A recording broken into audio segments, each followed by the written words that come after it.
بسم اللہ الرحمن الرحیم۔ ایک نکتہ قابل توجہ ہے، یہ ہے کہ وہ جن کو بھی اللہ تعالیٰ کوئی الہی منصب دیتا ہے ادھر کوئی رشتہ داری حسب نسب بھی معیار نہیں ہے، حسب نسب معیار نہیں ہے۔ اللہ تعالیٰ ان کو اپنا الہی منصب دیتا ہے اور عصمت کے زیور سے آراستہ فرماتا ہے، جن کے بارے میں وہ اپنے علم ازلی کی روشنی میں جانتا ہو کہ یہ بندہ وہ مہد سے لے کر لحد تک، پیدائش سے لے کر اس دنیا سے رخصت، آنکھ کھولنے سے لے کر آنکھ بند ہونے تک لمحہ کے لیے بھی یہ بندہ میری نافرمانی نہیں کرے گا۔ یہ دعائے ندبہ کا جو ہے نا وہ ابتدائی حصے کا ترجمہ میں آپ کو سنا رہا ہوں۔ اللہ تعالیٰ نے وہ کچھ شرائط عائد کیے اپنے بعد بندوں پر، اور جن کے بارے میں وہ جانتا تھا کہ وہ ان شرائط پر اتریں گے ان کو معجزات دیے اور ان کو ان کمالات سے نوازا جو ایک الہی نمائندہ میں ہونا چاہیے۔ ایک تاریخی حقیقت ہے موروثی طور پر، آج جس مکرمہ اور معظمہ کی ہم وہ شہادت منا رہے ہیں، یہ ان کے پاس کوئی الہی عہدہ نہیں تھا، یہ امام نہیں تھی، نہ ان کی مادر گرامی امام تھی، نہ نبی تھی، نہ رسول تھی، لیکن اس کو موروثی طور پر بھی کمالات منتقل ہوئے۔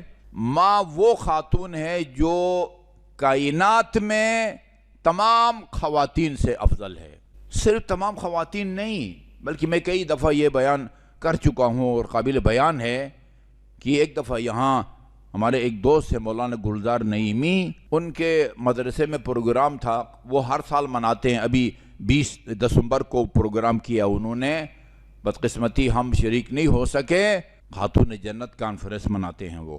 اس میں ایک دفعہ مجھے جانا نصیب ہوا، تو مجھ سے پہلے لندن میں ہوتے ہیں ہمارے مولانا ظہیر نقوی صاحب، ولایت نام کے ایک چینل بھی چلا رہے ہیں، انہوں نے پڑھا، پھر ایک اور اہل سنت عالم دین نے پڑھا، پھر وہ پی ٹی آئی کی جو حکومت میں وزیر مذہبی امور تھے پھر نور الحق قادری، اس نے خطاب کیا اور بھی نکات بیان کیے، اس میں اس نے کہا میں ان افراد میں سے ہوں جس کا یہ عقیدہ ہے کہ رسول خدا کے بعد کائنات میں تمام انسانوں سے انبیاء سمیت خاتون جنت افضل ہے۔ کہا یہ میرا یہ عقیدہ ہے، ہمارا یہ عقیدہ نہیں ہے، کیونکہ اس کا مطلب یہ ہے کہ خاتون جنت امیر المومنین سے بھی افضل ہیں، نہیں، خاتون جنت امیر المومنین سے افضل نہیں ہیں۔ امیر المومنین جس طرح میرے اور آپ کے امام تھے اسی طرح خاتون جنت کے بھی امام تھے۔ خاتون جنت کو جب امیر المومنین نے سپرد خاک کیا، ایک تو یہ معلوم ہونا چاہیے کہ جب ہمیں ہمارے لواحقین و مومنین سپرد خاک کرتے ہیں اور ابھی وہ قبر پر موجود ہوتے ہیں، نکیر اور منکر اتنی جلدی آ جاتے ہیں کہ نکیر اور منکر یعنی قبر میں موجود افراد وہ قبر کے آس پاس چلنے والوں کی قدموں کی آواز کو سنتے ہیں، وہاں بیٹھ کے سنتے ہیں۔ نکیر اور منکر نے خاتون جنت سے پوچھا، وہی تلقین میں جو سوالات ہم سے کیے جائیں گے وہی خاتون جنت سے، بنیادی سوالات من رب کی۔ امام زین العابدین کا ایک خطبہ ہے، اس میں 2-3 اور سوالات بھی ہیں جو عام طور پر تلقین میں، نماز جعفریہ میں، تحفۃ العوام میں یا آپ کے مفاتیح الجنان میں ہیں، ان میں نہیں ہے، لیکن سید سجاد کے اس خطبے میں ہے۔ یہ پوچھا جائے گا کہ میں نے یہ تمہیں قیمتی زندگی دی تھی، یہ زندگی تم نے کہاں گزاری، یہ مال تم نے کہاں سے کمایا اور جس کو کمایا تھا اس کو کہاں خرچ کیا۔ یہ عام تلقین میں نہیں ہے، لیکن سید سجاد کے اس خطبے میں اس کا بھی ذکر ہے۔ من رب کی، خاتون جنت نے فرمائے اللہ ربی۔ من نبیو کی، تیرا نبی کون ہے؟ کہا کہ میرے بابا حضرت محمد مصطفیٰ، وہ میرے رسول ہے۔ اور جب پوچھا من امام کی، یہ بتانا مقصود ہے کہ علی صرف میرے اور آپ کے امام نہیں ہیں، خاتون جنت کے بھی امام۔ من امام کی، وصیت کی تھی خاتون جنت سے، امیر المومنین سے، مجھے دفن کر کے جلدی نہ جائیے گا، دیر تک میرے قبر پر قرآن کی تلاوت کرتے رہیں۔